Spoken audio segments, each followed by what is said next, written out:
नमस्कार, आप देख रहे हैं इंडिया स्पीक डेली और मैं हूँ आपके साथ मिंटू झा। दोस्तों, शंकराचार्य को लेकर के जिस तरह से विवाद छिड़ी है, ऐसे में शंकराचार्य के बारे में जानना बेहद जरूरी है। तो ऐसे ही जेटी न्यूज के प्रधान संपादक पुनीत ओझा शंकराचार्य के गांव पहुंचे और वहां पहुंचकर उन्होंने सारी सच्चाई लोगों के सामने ला दिया। तो आइए जानते हैं शंकराचार्य के परिवार किस अवस्था में रहते हैं। दोस्तों नमस्कार। इस समय मौजूद है बाभनपुर पट्टी तहसील प्रतापगढ़ का एक गांव, जहां से कक्षा 6 में पढ़ने वाला एक बच्चा छोटी उम्र में यहां से बड़ौदा निकल जाते हैं और पिता के साथ ही कुछ समय बाद पता चलता है कि वो संन्यास ग्रहण कर लिए हैं। और इस समय जो हम मौजूद हैं वो पूज्य स्वामी शंकराचार्य अभिमुक्तेश्वरानंद जी के पैतृक निवास में, यानी जन्म स्थान है, यहीं पे उनका जन्म हुआ था। बाभनपुर गांव है और तहसील जो है पट्टी पड़ती है, ब्लॉक है आसपुर देवसरा। यहाँ पे हम मौजूद हैं और हमारे साथ मौजूद हैं जो कि उनका परिवर्तित नाम तो अब बदल गया है, लेकिन पहले जो पूर्व नाम था वो उमा शंकर पांडे नाम था, जो कि तमाम भ्रांतियाँ सोशल मीडिया पे चल रही हैं। कोई भट्ट बता रहा है, कोई और अन्य जातियाँ बता रहा था, लेकिन यहाँ आके आपको पहली वीडियो में आपने देख लिया कि वो पांडे हैं, इटार पांडे हैं। और उनके साथ हमारे साथ मौजूद हैं श्री गिरजा शंकर पांडे जी, जो उनके बड़े भाई हैं। 2 भाई और 4 बहनें थी पूज्य शंकराचार्य के, और उनमें बड़े भाई श्री गिरजा शंकर पांडे जी हमारे साथ मौजूद हैं। पीछे आप तस्वीर भी देख रहे हैं, पूज्य आदि शंकराचार्य स्वरूपानंद सरस्वती जो ब्रह्मलीन हो गए, और साथ में जगत गुरु जी अभिमुक्तेश्वरानंद जी महाराज यहाँ पे फोटो लगी हुई है। और हमारे साथ जो मौजूद हैं उनके भाई जी, बहुत प्रणाम करते हैं आपको। और सर्वप्रथम मैं जानना चाहूँगा कि कैसे शुरुआत हुई, उतने उच्च पद पे वो पहुंच गए। सनातन धर्म का एक जो होता है कि स्तंभ कहा जाता है, तो शुरुआत कहाँ से हुई? शुरुआत तो यहाँ से कक्षा 6 पढ़ के गए हो, वहाँ गए बड़ौदा में। करपाती जी से रामचंद्र ब्रह्मचारी जी थे, फलाहारी बाबा बोले थे, फलाहार करते थे। असली बात यह है कि जब उनका जन्म हुआ तो हमारे पिताजी ज्योतिष के हालत उनको देखे तो उनको 12वें वर्ष मृत्यु का योग समझ में आया। तो बहुत व्यथित हुए, चिंतित हुए कि लड़के का ऐसा, उसमें ऐसा लिखा था कि शंकर जी भी सहायता करें तो बालक की मृत्यु होगी, नहीं बचेगा बालक, ऐसा उन था उसमें। पिताजी ज्योतिष के विद्वान? हाँ, ज्योतिष सब जानते थे, योगी थे ज्योतिष। अरे समझिए कि ज्ञान, भक्ति, वैराग्य सबकी मूर्ति थी वो। तो उन्होंने जब ऐसा ज्योतिष से जाना तो बहुत चिंतित हुए और वहाँ लेके गए इसी उद्देश्य से, शायद वहाँ जाके करपाती जी महाराज तो धर्म सम्राट थे, उनके शिष्य भी फलाहार करते थे, बड़ा मतलब योग ज्ञान सब प्रमुख सोचे। उनके पास महात्मा के सानिध्य में और काशी विश्वनाथ मंदिर था वहाँ, बोले वहाँ शायद जाने से थोड़ा भगवान की प्रेरणा हुई होगी उनके मन में। वहाँ लेके गए और वहाँ भगवान काशी विश्वनाथ से प्रार्थना की कि भगवान आपको भरोसे छोड़ के हम जा रहे हैं। वहाँ से आ गए, फिर वहीं रहने लगे, कई 3-4 साल 5 साल वहाँ रहे होंगे। उसके बाद करपाती जी महाराज अस्वस्थ हुए तो ब्रह्मचारी जी के साथ काशी आए। काशी में लोग बताते हैं कि अंत समय में काफ़ी दिन तक वो रामचरितमानस का पाठ उमा शंकर से ही सुनते थे। नहीं, करपाती जी महाराज, करपाती जी, जबकि उनके पास में तो बने को बड़े बड़े विद्वान थे, शिष्य थे उनके, लेकिन पता नहीं उनको छोटे से बालक में, 10-12 साल का बालक, उसमें क्या दिखाई देता था कि और किसी से नहीं, उन्हीं से सुनते थे। हाँ, तो वहीं करपाती जी की सेवा में रहते थे। तब तक संन्यास तब नहीं लिया था? ना, छोटे 10-12 साल की उम्र थी उस समय। तो वहीं ब्रह्मलीन गुरु जी भी आए, जो इस समय ब्रह्मलीन हुए हैं, उनका सानिध्य मिला, उनकी नज़र उमा शंकर पर पड़ी। उन्होंने पता नहीं क्या उनको समझ में आया, उन्होंने कहा ये बालक जो है इसको काशी में पढ़ना है, हम पढ़ाएंगे इसको काशी में। रामचंद्र ने कहा, महाराज जी, बालक जो है, हम लोग भी काशी में पढ़े हैं, गार्जियनशिप न हो तो बालक बनने के बजाय बिगड़ भी जाते हैं। हाँ, इसलिए गार्जियनशिप होनी चाहिए। यहाँ पढ़े ठीक है, हम खुश हैं, हमसे अलग हो जाएगा कोई हमको चिंता नहीं है, इसका भविष्य संवर जाए, हम प्रसन्न हैं। लेकिन हमको भय है, डर है कि कहीं गार्जियनशिप न होने के कारण बच्चा बनने के बजाय बिगड़ जाए। तो गुरु जी ने कहा, ऐसा नहीं है, हम गार्जियनशिप के साथ इसको यहाँ भेजेंगे, यहाँ रखेंगे, इसकी पढ़ाई होगी।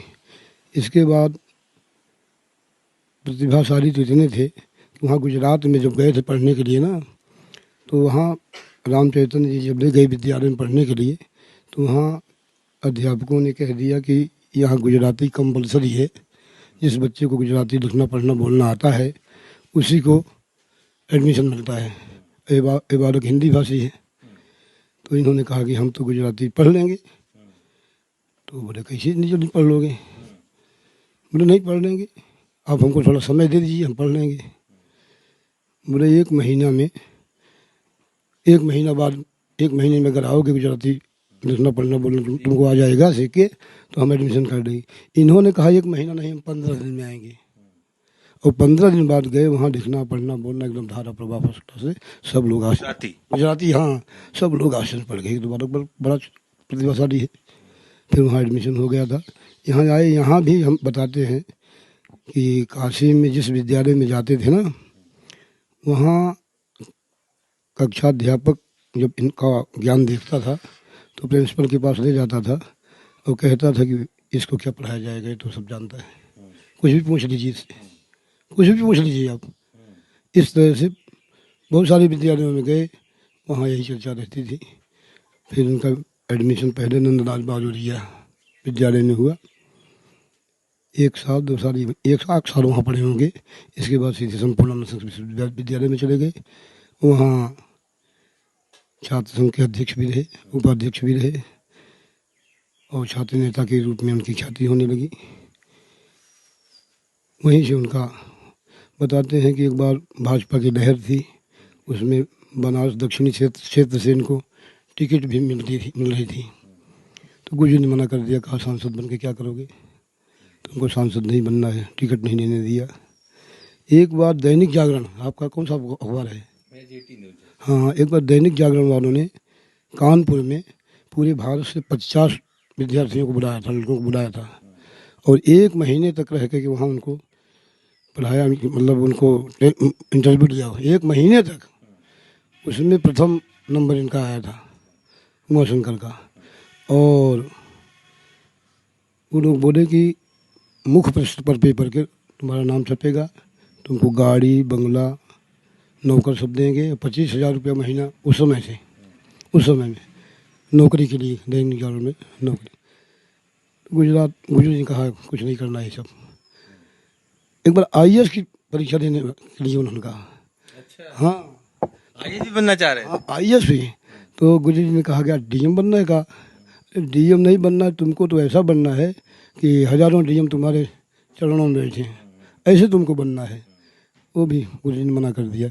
इस तरह से उनकी प्रतिभा, बुद्धि तीव्र थी। कहने का मतलब, सच बताएं आप लोग, हम लोग नहीं जान पाए उनको, जो हमारे घर में पैदा हुई, उनको जान ही नहीं सके। हम तो इतने जानते हैं, कोई अवतार है उनका, अवतार मानते हैं, अवतार है, हम लोग जानते हैं। हमारे बच्चे भी, आप समझ लो, हमारा अभी श्री विद्या मठ में उनकी दीक्षा जब हुई, उनकी दीक्षा तो जब हुई पहली बार, तो उनका ब्रह्मचारी का तो आनंद स्वरूप, उनका ब्रह्मचारी का नाम था आनंद स्वरूप, स्वरूपानंद आनंद स्वरूप। अपना ही नाम गुरु जी ने उलट दिया, स्वरूपानंद से उनका अपने नाम उलट करके आनंद स्वरूप कर दिया, ये नाम दिया। और सन्यास की दीक्षा जब हुई तो उनको अभिमुक्तेश्वरानंद बना दिया। और घर से तो उनका कोई वास्ता रहा नहीं। सन्यास कितनी उम्र में लिए थे? आप समझो, सन्यास शायद 2003 में शायद हुई थी, अब वो जोड़ लीजिए।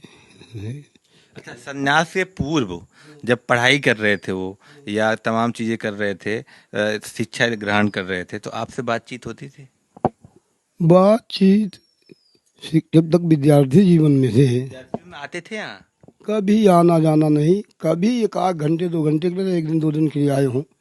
संन्यास के पूर्व भी नहीं आते, संन्यास के पूर्व भी नहीं आते थे। मतलब रम गए थे वहीं पे एक प्रकार। एकदम से वहाँ आते नहीं थे न कुछ, आए भी होंगे तो बस एक आध दिन के लिए, उससे ज़्यादा नहीं। हाँ, और भी उनके साथ अकेले नहीं आए होंगे, 2-4 लोग आए होंगे। पहले भी अकेले नहीं चलते थे, जब उनके साथ चलते थे। अरे बताते हैं एक बार उनको क्या कहते हैं, कुछ शरीर में वो शीशे उसे कुछ जाने से कुछ हो जाता है ना आंतों में, कुछ ऐसा किसी ने कुछ खिला दिया था, क्या किया था, कुछ हो गया था, तो उसकी दवाई उनकी चलती थी वहाँ जबलपुर में। यहाँ बनारस के डॉक्टर नहीं करते, दवा जबलपुर से मिलती थी। तो एक बार गए दवा लेने के लिए, तो लाइन लगी थी डॉक्टर के यहाँ, बड़ी लाइन लगी थी। विद्यार्थी जीवन की बात बता रहे हैं। लाइन लगी थी बहुत बड़ी थी, आगे चले गए, हमको जाना है, दूर से आए हैं। तो वो सब लोग लड़ने लगे कि भाई हमारा नंबर है, हमारा नंबर है। तो लड़ाई में उन्होंने एक थप्पड़ मार दिया सामने वाले को, इन्होंने एक थप्पड़ मार दिया, तो वहाँ हंगामा मच गया। इसके बाद डॉक्टर ने देखा तो पहचानता था कि गुरु जी के शिष्य हैं, और वो भी गुरु जी का शिष्य था, डॉक्टर भी। तुरंत दरवाज़ा खोल के इनको अंदर किया और दवा ववा दे करके अपनी गाड़ी से इनको बाहर कर दिया। और उस जिसको एक थप्पड़ मारा था, आइए बैठिए, जिसको एक थप्पड़ मारा था, आप समझो वो फिर जब मिले नहीं तो अपनी गाड़ी में चुपके से दवाई दे करके इनको भेज दिया। सब देखते रहे कि बाहर निकले तो मारे पीटे करें करें, बाहर निकले नहीं। बाद में पता लगा तो उसको डॉक्टर ने सबको बुला करके बताया कि भैया ऐसा है, वो कोई साधारण व्यक्ति नहीं है, लड़के जरूर हैं लेकिन उनको मैं अच्छी तरह से जानता हूँ, वो कोई साधारण व्यक्तित्व में नहीं है, वो कुछ हैं, मैं जानता हूँ उनको, और आपको मार दिया, समझो कि आपका कुछ कल्याण हो गया। हाँ, समझो आपको आशीर्वाद उनका मिल गया। इसके बाद वो लाइलाज बीमारी थी उनकी, कहीं नस उसको चिपक गई थी, क्या वो था मस्तिष्क में, एक थप्पड़ मारने से उसकी नस अलग हो गई। आशीर्वाद दे दी। हाँ, बाद में जांच हुई ना तो ठीक हो गया उनका बीमारी, जाना ही नहीं पड़ा। जाना ही नहीं पड़ा। फिर वो खोज करके आया यहाँ, क्षमा मांगी, उनका भक्त बन गया।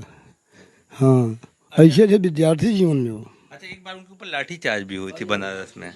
पूछो, ये तो अभी मुलायम अखिलेश के उनको बहुत लाठीचार्ज की उठा, सुना है। अरे क्या बताए अब आप लोग काफी मतलब अरे उसमें, संन्यास ग्रहण कर लिया, लेकिन है तो भाई। अरे उसमें वो उनकी प्रतिकार यात्रा थी, लाठीचार्ज हुआ था, तो उसके बाद उन्होंने उसके विरोध में प्रतिकार यात्रा निकाली, और प्रतिकार यात्रा में लगभग 5 लाख लोग रहे होंगे, पूरा बनारस बंद था। हम भी गए थे उसमें, हम भी गए थे उसमें। आप हमेशा समर्थन करते हैं। अरे समर्थन क्या, वो समय माहौल ही ऐसा बना था कि कहाँ जहाँ जो सुनता था वही जाता था। लगभग 5 लाख लोग गए थे, पूरा बनारस बंद था उस समय तो हम उसमें समय उपस्थित थे।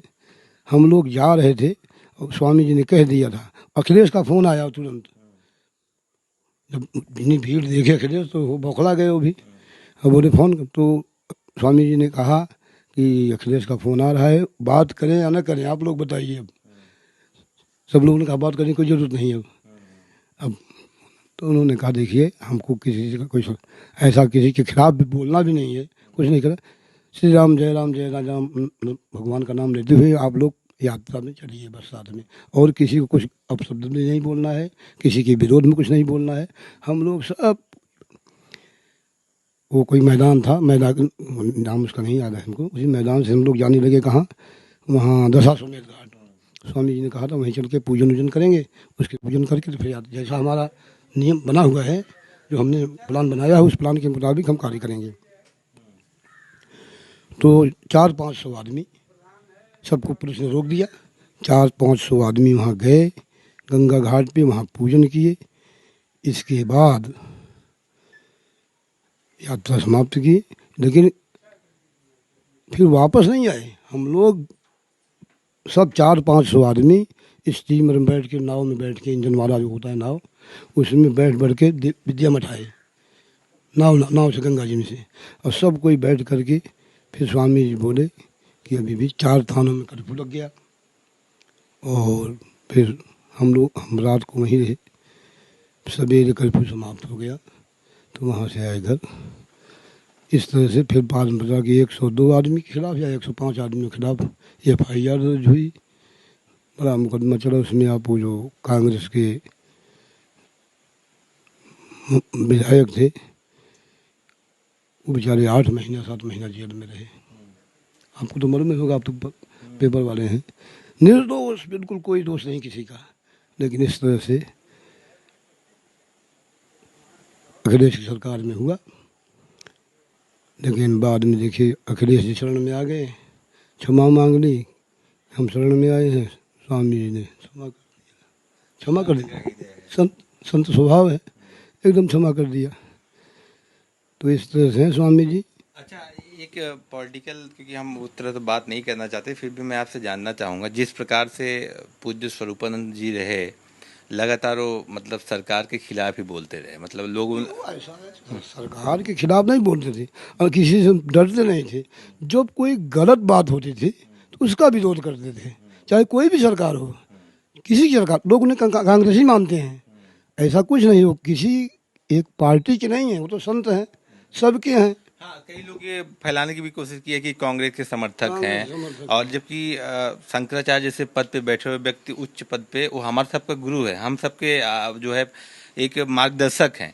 तो अभी भी इनका, स्वामी जी के पूज्य अभी मुक्तेश्वरानंद जी का एक इंटरव्यू आया है, और उसमें उन्होंने खुल के कहा है कि हिंदुत्व सिखाने की हमें आवश्यकता नहीं है, और न सरकार हमें सिखा पाएगी। हमें पता है हिंदुत्व क्या है और सरकार कैसे काम कर रही है, उसको बताना आवश्यक है, मार्गदर्शन देना आवश्यक है। हम किसी के खिलाफ नहीं हैं, हम बस बताते हैं जो गलत होता है। जैसे कॉरिडोर का विरोध किया था पूज्य स्वामी जी ने, बनारस में जो कॉरिडोर बन रहा था उसका विरोध किया था काफ़ी, कि ये मंदिर टूट रही हैं, बहुत चीज़ें इसमें जो है नुकसान हो रहा है सनातन धर्म का। और अयोध्या के मुद्दे पे भी वो बोलते हैं कि एक नया ट्रस्ट बना दिया। तो इस पे कुछ विचार रखना चाहेंगे आप? भाई ऐसा है, न ब्रह्मलीन गुरु जी और न स्वामी जी कभी किसी सरकार के विरोधी नहीं थे, उनकी नीतियों के विरोधी थे। जो उनकी नीतियाँ गलत बनती थी, गलत करना कदम उठाते थे, तो संत का काम ही है गलत के लिए बोले, उसमें लोग बोलते थे। अच्छा, राम मंदिर पे कह रहे तो RSS का ऑफिस बन रहा है, ट्रस्ट जो है, ट्रस्ट में चंपत राय जी हैं। अब आप समझिए कि राम मंदिर के लिए रामालय ट्रस्ट बना इनका, और राम मंदिर के लिए गुरु जी, ब्रह्मलीन गुरु जी, अपने स्वामी जी कितनी लड़ाई लड़ी, कितना गवाही दिए। आप जजमेंट देखिए तो जजमेंट में अब मुक्तेश्वरानंद का नाम कई बार जजमेंट लिया है। बताते हैं कि 17 दिन इनकी गवाही हुई थी राम जन्मभूमि में के मुकदमे में। इतना सब कुछ करने के बाद, इतना प्रयास इनके द्वारा किया गया, तब जाके आज़ादी वो मिली, मतलब डिग्री मिली, जीत हुई हिंदुओं की। इसके बाद इनको किनारे करके, इनसे न कोई बातचीत किया, न कुछ किया, एकदम किनारे करके, न तो इनको ट्रस्ट में लिया, न कुछ किया। अब वहाँ मंदिर भी बना रहे हैं तो किसी भी धर्माचार्यों का काम है मंदिर बनाना। चंपत राय जी तमाम ऐसे लोग हैं जो भारत सरकार में काम कर चुके हैं। सरकार में काम कर चुके हैं, उसमें बहुत सारे ऐसे लोग हैं। और एक व्यक्ति को लिया, वासुदेवानंद जी को, और वासुदेवानंद जी को कोर्ट ने सन्यासी भी मानने से इनकार किया है कि शंकराचार्य तो क्या, इनमें सन्यासी बनने की भी योग्यता नहीं है। ऐसे व्यक्ति को उन्होंने अपने ट्रस्ट में ले लिया। तो ये तो अच्छा हुआ, गलत हुआ, बताइए आप? नहीं, सही है, वो सरकार का फैसला है। अरे हम कहते हैं शंकराचार्य को नहीं, वैष्णवाचार्य को, और तमाम निम्बारकाचार्य, दुनिया भर के सनातन धर्म के संप्रदाय हैं, आचार्य हैं, उनको ने उन लोगों को लिए होते, शंकराचार्य को छोड़े, लेकिन किसी को नहीं लिया। ये तो अच्छा नहीं हुआ हमारी समझ से। अच्छा, जैसे द्वारका पीठ के शंकराचार्य के या ज्योतिष पीठ से जो है शंकराचार्य के, दोनों गद्दियाँ उनके पास थी, वो दोनों पे उन्होंने उत्तराधिकारी अपना स्थापित कर दिया। लोग बोल रहे थे कि बहुत चीज़ें, एक तो इसमें आ रहा था कि जाति को लेकर काफ़ी चीज़ें फैलाई गई सोशल मीडिया पे और तमाम जगह की जाति फैला है उनकी, और दूसरा ये फैलाया गया कि एक प्रकार के उत्तराधिकारी उन्होंने बनाया नहीं किसी को, उन्होंने उत्तराधिकारी किसी को बनाया नहीं था। और ये किस, वो तो लिखना भी नहीं जानते थे, लिखना भी काफ़ी समय से भूल गए थे, हाथ काम नहीं करता था उनका। तो जो काफ़ी प्रश्न ये उठते हैं कि क्या कहीं अपने इच्छा अनुसार वो बन गए हैं, मिला के बना दिया, या लग रहा है कि मतलब उन्होंने जो शिष्य थे उनके, उनको बोला कि इनको निर्वाचित करिएगा, हमारे मन में पड़ा। देखिए, हम तो गांव के रहने वाले व्यक्ति हैं, समझ रहे हैं ना। अभी सब बातें 40-45 साल से स्वामी अभिमुक्तेश्वरानंद जी 10 वर्ष की अवस्था से ही गुरु जी के सानिध्य में रहे, गुरु जी के संरक्षण में पढ़े लिखे और गुरु जी के प्रतिनिधि के रूप में कार्य करते रहे, है कि नहीं। और गुरु जी उनको भली भांति जानते समझते थे, इसलिए उनको शंकराचार्य के लिए चुना। हम तो यही जानते हैं उनकी प्रतिभा को देखते हुए, और बाकी हम तो गांव के व्यक्ति, हमको क्या। हाँ? आप तो खुद उनको शंकराचार्य जी का अवतार मान रहे हैं।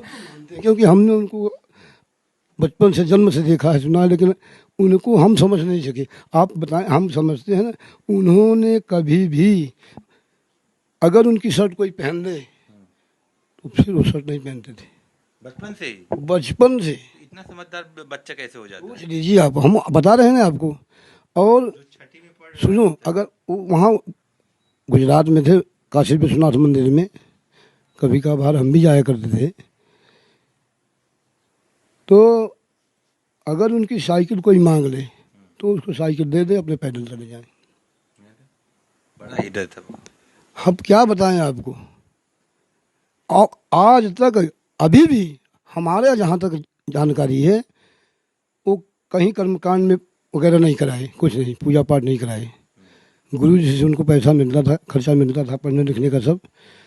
कभी भी किसी से, काम तो बड़े बड़े किए, लेकिन आज तक वो किसी से पैसा नहीं लिए, कोई कभी नहीं। चाहे विद्यार्थी रहे हों, चाहे ब्रह्मचारी रहे हों, चाहे सन्यासी रहे हों। अब तो पैसा छूटे ही नहीं हो, जब से सन्यास लिए पैसा क्या स्पर्श नहीं करते वो। और जब बचपन का विद्यार्थी जीवन था तब, और जब ब्रह्मचारी थे तब की बात बता रहे हैं, कभी भी इस तरह से करके पैसा नहीं किसी लिया। चाहे उनके अकाउंट में कोई डाल देता रहा हो, और चाहे मतलब कोई मांगा नहीं किसी से, और दान भी नहीं लिया। कभी दान लिया, क्यों नहीं लिया, लिया होगा, नहीं तो काम कैसे करते थे। ये हम नहीं कहेंगे दान नहीं लिया, लेकिन कभी किसी से मांगा नहीं, कभी से ऐसे करके। हाँ, वो तो ऐसे करते थे, देते थे, देना ही जानते थे, लेना की कोई बातें नहीं। आप कैसे लेते थे कि नहीं लेते थे कौन जाने भाई, लेकिन उनको देते हुए हम जानते हैं कि देते थे सबको। अच्छा, जैसे आपके मन में कभी आता है, तो इतना बड़े पद पे आसीन हो गए हैं, शंकराचार्य हैं, आप उनके बड़े भाई हैं, भले अब सन्यासी जीवन उनका हो गया हो, लेकिन कभी मन में आपके आता है कि हमारे इस परिवार के लिए कुछ बदलाव आया जीवन अरे में? सुनिए, हम बताएं आपको, हमारा जो बड़ा लड़का है उमा शंकर, वो गिरिजा शंकर, वो क्या कहते हैं उसको नाम, शिवराम पांडे। हमारे 8 लड़कों का नाम बताएं आपको। शिवराम, श्री राम, जयराम, जय जय राम। और हमारी वो सांवला था, इसलिए हमारी बहन ने उसका शालिग्राम नाम रख दिया है। तो जय जय राम नहीं, शालिग्राम है, तो हम उसको शालिग्राम बोलते हैं। शालिग्राम, सीताराम, रामकृष्ण, बलराम, परशुराम, ये हमारे 8 बच्चे। अब आप देख लीजिए, सब में राम है, ये हमारे 8 बच्चों के नाम है। पहला लड़का हमारा यहाँ से कक्षा 3 पास किया। उस समय स्वामी जी का श्री विद्या मठ में विद्यालय चलता था, गुरुकुल चलता था, उसमें लगभग 500 बच्चे पढ़ते थे। उन सब बच्चों को भोजन, आवास, वस्त्र सब स्वामी जी देते थे। तो हमारे मन में आया कि हमारा भी लड़का वहाँ चला जाता, पढ़ता तो ठीक था, अच्छे संस्कार मिलते, अच्छी पढ़ाई हो जाती। तो हम उस बच्चे को लेकर गए स्वामी जी के पास। उस समय उनका पहला चातुर्मास था, उसी साल वो अपना संन्यास लिए थे। पहला चातुर्मास था, तो दोनों जो सदानंद जी हैं द्वारका वाले, वो और ये दोनों का वहीं पर चातुर्मास हो रहा था विद्या मठ में ही। तो हम स्वामी जी से बोले कि स्वामी जी हमारे बच्चे को भी अपने विद्यालय में रख लीजिए। उसमें क्या कहा उन्होंने पता है? हमारा विद्यालय घर के बच्चों के लिए नहीं है। हमने कहा क्यों? हमको आप घर का क्यों मानते हैं? महात्मा तो समदर्शी होते हैं, आप जैसे सबको देखते हैं उसी नज़र से हमको भी देखिए, हमको घर का क्यों मानते हैं? उन्होंने कहा ऐसा है महाराज, हम समदर्शी हैं, दुनिया समदर्शी नहीं है। दुनिया हम पे उंगली उठाएगी कि अपने घर का। अब हम साधु हो गए हैं, हम महात्मा हो गए हैं, तो हम समाज की सेवा करेंगे, घर वालों के लिए हमारे पास स्थान नहीं है। हमने कहा तब ठीक है भैया। इसके बाद वो सदानंद जी थे ना, वो सुन रहे थे। उन्होंने हमको वो बुलाए और कहा देखिए ऐसा है, आप द्वारका में कर दीजिए बच्चे को, हम पढ़ा देंगे। तो हमने कहा हमारे कर नहीं देंगे, आप हम ले आए हैं यहाँ समर्पित करने के लिए, अब उन्हें स्वीकार कर रहे हैं तो आप ही स्वीकार कर लीजिए, ले लीजिए। तो देखे बहुत छोटा सा बालक था, कक्षा 3 में पढ़ता था, हम लोग 5-8-9 साल का रहा होगा। तो उन्होंने कहा कि एक बच्चा है, ठीक है इसकी परीक्षा देंगे। ऐसे कैसे ले जाएंगे, परीक्षा दे देते हैं। तो उन्होंने कहा बच्चा ऐसा है, तुमको 5 श्लोक हम दे रहे हैं, 5 श्लोक दे रहे हैं, अब पाँचों तुम याद करके हमको सुना दो तो हम तुमको अपने साथ ले चलेंगे। तो संस्कृत तो पढ़ा ही नहीं था वो, बिल्कुल कक्षा 3 में, यहाँ प्राइमरी में संस्कृत नहीं पढ़ाई जाती थी। तो कहा ठीक है। तो उन्होंने 5 श्लोक दिए और पाँचों श्लोक 15 मिनट में याद करके वो सुना दिया। स्वामी जी आश्चर्य बड़े गिर पड़ा, तेज है, बोले ठीक ठीक ले चलेंगे। उसी समय वो उसको अपने साथ ले गए वहाँ द्वारका, वहीं पढ़ा। फिर धीरे धीरे एक एक करके हमारे सभी बच्चे लगभग वहीं गुरुकुल में पढ़े। द्वारका में? द्वारका में। अब तो बड़े हो गए होंगे। अब बड़े हैं, एक लड़का है 11वीं का अंतिम वर्ष है इसका, सामने जो खड़ा है, और एक लड़का है वहीं गुरुकुल चलाता है स्वतंत्र रूप से अपना वहीं गुरुकुल में, नहीं द्वारका में नहीं, आनंद में, आनंद में वेराखाड़ी स्थान का नाम है, वहाँ अपना गुरुकुल चलाता है। तीसरा है वो बड़ा वाला है, वो भागवत वगैरह करता है, आचार्य कर दिया है। अभी हम द्वारका हो गए हैं, बहुत अच्छी बात है। तो ऐसे है सब लड़के अपना, एक लड़का तिरुपति बालाजी में वैदिक यूनिवर्सिटी है उसमें पढ़ता है, और एक लड़का उज्जैन में है, 15 साल का है। अभी पूरे भारत से लड़के आए थे, प्रतियोगिता थी, उसमें प्रथम स्थान मिला है। गर्व होता है अपने बच्चों पे। तभी तो कहते हैं अष्टवसु हैं। हाँ, और हमारा एक 10 साल का बच्चा है, वो पूरा आप समझो कि अभी यहाँ नहीं है, वो वहीं है बेलाखाड़ी में है, गुरुकुल में पढ़ता है। उसने यजुर्वेद पूरा कर लिया, 10 साल का लड़का। आप जैसे द्वापर और त्रेता युग में ऋषि मुनि होते थे, वहाँ शंकराचार्य जी 8 साल की अवस्था में वेद पूरा पढ़ लिए थे, आदि शंकराचार्य जी। हमारा 10 साल का लड़का है, वो वेद पूरा पढ़ लिया 10 साल की अवस्था में। उसका गौरव की बात। वहाँ ऐसे अभी वीडियो हम आपको दिखाएं, हम अगर हो तो, इनके पास हो शायद हो, उसको वहाँ के लोगों मतलब समारोह करके सम्मानित किए थे इसके लिए। हाँ, तो ये तो वही, हमें तो ऐसे याद है जैसे भगवान राम के जमाने में ऋषि मुनि होते थे। अब जो कुछ है भगवान ऐसा है, हम भगवान हम भजन करते रहे।